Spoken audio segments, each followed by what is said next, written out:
Find each product. In the first example, we have 0 times negative 5. When we multiply by 0, it doesn't matter what we have here, negative number or positive or fraction, whatever, times 0 give you 0. Doesn't matter, it's positive number or negative, it's always 0. Now we have negative 6 times 0. Like I said before, any number times 0 give you 0. It doesn't matter, it's negative or positive.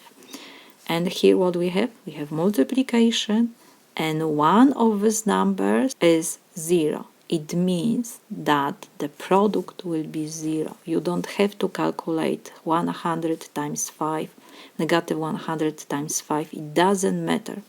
Because one of these three numbers is 0, and we have here multiplication, the answer will be 0.